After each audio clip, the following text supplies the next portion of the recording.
సిరిసిల్ల పట్టణంలోని కల్లు దుకాణాలు న్యూసెన్స్ కి కేర్ ఆఫ్ అడ్రస్ గా మారుతున్నాయి. ఆయా దుకాణాల్లో కల్తీ కల్లు అమ్ముతున్నారనే ఆరోపణలు వినిపిస్తున్నాయి. హానికరమైన మందులు కలపడం వల్లే ఆ కల్లు తాగిన వారు రోజంతా మత్తులో ఉంటున్నారు. మత్తులో పిచ్చి చేష్టలతో మహిళలను ఇబ్బంది పెడుతున్నారని పట్టణ ప్రజలు ఆగ్రహం వ్యక్తం చేస్తున్నారు. ఇంత జరుగుతున్నా ఎక్సైజ్ అధికారులు ఏమీ పట్టనట్లు వ్యవహరిస్తున్నారనే విమర్శలు వస్తున్నాయి. ఈ నేపథ్యంలోనే సిరిసిల్లను ఉరిశాలగా మార్చొద్దని స్థానికులు కోరుతున్నారు. దీనిపై మరింత సమాచారాన్ని ఐన్యూస్ ప్రతినిధి ప్రశాంత్ అందిస్తారు. రాష్ట్ర వ్యాప్తంగా కల్తీ కల్లు పైన పెద్ద ఎత్తున చర్చ జరుగుతోంది. మనం రీసెంట్గానే చూసాం, హైదరాబాద్లో 8 మంది పైగా కల్తీ కల్లు తాగి చనిపోయిన సందర్భం. ఆ తర్వాత 50 మందికి పైగా ఆసుపత్రి పాలయ్యారు. ఇక ఇప్పుడు రాష్ట్ర వ్యాప్తంగా ఇదే చర్చ జరుగుతున్న నేపథ్యంలో చెప్పండి, అసలు సిరిసిల్లలో జరుగుతుంది? ఎందుకంటే నేను రీసెంట్గా చూశాను, 2 రోజులు అతను కల్తీ కల్లు అంటే సీసా కల్లు, ఇక్కడ సీసా కల్లు కాదా ఫేమస్, ఒక్క సీసా కల్లు తాగితే 2 రోజులు నిద్రపోతున్న సందర్భం కనబడుతుంది. ఎట్లా చూస్తారు? ఇక్కడ జరుగుతున్న పరిణామాలు ఏంటి అంటే ఏం చెప్తారు? సిరిసిల్లలో ఈ కల్తీ కల్లు గతం లోపల సుమిత్ర రావురావు ఉన్నప్పుడు ఇక్కడ కూడా చనిపోవడం జరిగింది. ఇక్కడ కూడా అనేకమైంది. ఇక్కడ ఏమైందంటే చేనేత కార్మికులు అధికంగా ఉంటారు కాబట్టి వాళ్ళు ఏం చేస్తారంటే పని చేసిన తర్వాత ఊరట కలవాలి, నిద్ర మబ్బు రావద్దు, తర్వాత అలసట బాగా అవుతుంది. వాళ్ళు 24 గంటలు 12 గంటలు వర్క్ చేస్తారు కాబట్టి నిలబడి బాగా అలసట అవుతుంది కాబట్టి వాళ్ళు కంపల్సరీ దీనికి అలవాటు పడరు. దీన్ని అదునుగా భావించుకొని వీళ్ళు ఏం చేశారంటే సుమారుగా ఒక 50 లీటర్ల 100 లీటర్ల కల్లు ఉత్పత్తి అవుతుంది అనుకో, ఇంకా 100 లీటర్లు కల్తీ తయారు చేస్తుండ్రు. అది పటిక బెల్లంతో కానీ ఇతర ఐటమ్స్ కలిపి చేసేవాళ్ళు ఏమవుతుందంటే వాళ్ళు బానిస అయిపోతున్నారు. ఇక్కడ రీసెంట్గా ఒక అతను కళ్ళు 2 రోజులు మానేసిండు, అంత పిచ్చి పిచ్చి చేసిండు. ఆ పిచ్చి పిచ్చి చేస్తే మంత్రాలలో దగ్గరికి అటు ఇటు తీసుకుపోయారు.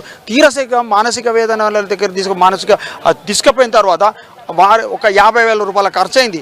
మళ్ళీ ఆయన కళ్ళు తాగకుండా 5 రోజులు అక్కడ హాస్పిటల్ ఉంచిన తర్వాత క్యూర్ అయింది. అంటే ఇక్కడ చేనేత కార్మికుడు సంపాదించేది నెలకు ఒక 3,000 2,000 అయితే ఆయన 60,000 రూపాయలు ఖర్చు పెట్టాడు.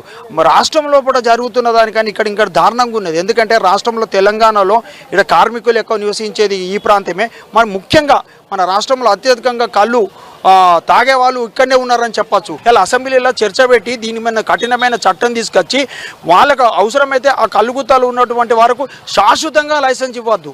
వాళ్ళకి ఎప్పటికీ వాళ్ళ కుటుంబాలకు ఇవ్వకుండా చేస్తే అప్పుడు దీనికి ఒక పరిష్కారం దొరుకుతుంది. కానీ ఏదో కంటి తురుపు చర్యలు చేపడితే మాత్రం ఇది పునరావృతం అవుతుంది ఉంటుంది. కాబట్టి ప్రభుత్వం దీన్ని సీరియస్గా తీసుకోవాలని చెప్పి మేము ప్రజల పక్షాన కోరుతున్నాం. ఇది మొత్తానికైతే ఒక స్థానికుడు చెప్తా ఉన్నారు, మరొక బీజేపీ నేత కూడా ఉన్నారు. నిజంగా అంటే సిరిసిల్ల అంటేనే ధార్మిక కార్మిక క్షేత్రం.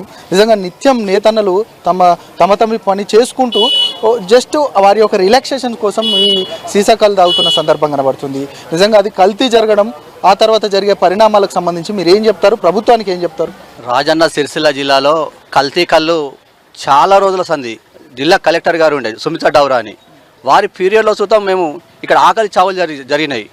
అప్పుడు ఆత్మహత్యలు జరిగితే ఈ సీసాల కళ్ళు ద్వారా ఉరి వేసుకోవడం ఇట్లాంటి చాలా జరిగినాయి. ఈ సీసాల కళ్ళుకు బానిసాయి.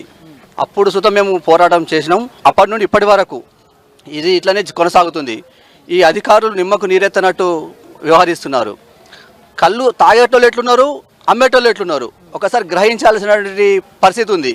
ఈ అధికారులు దీన్ని చర్య తీసుకొని ఈ ప్రభుత్వం దీని మీద ఒక కమిటీ వేసి దీనికి ఒక నిర్మాణం తీసుకురావాలని మేము భావిస్తున్నాం. మీరు చెప్పండి, ఏంటి ఇక్కడ జరుగుతుంది? ప్రభుత్వము చాలా మంచి ప్రభుత్వంగానే ఉంది. ప్రభుత్వం ఏం పొరపాటు అని మాకు అనిపిస్తుంది. కానీ ముఖ్యమంత్రి గారు తక్షణమే ఈ కళ్ళుపై చర్య తీసుకుని గౌడ సోదరులను మేము మోసం చేయాలి, వారు కళ్ళు అమ్మద్దు అని మేము అంటలేము.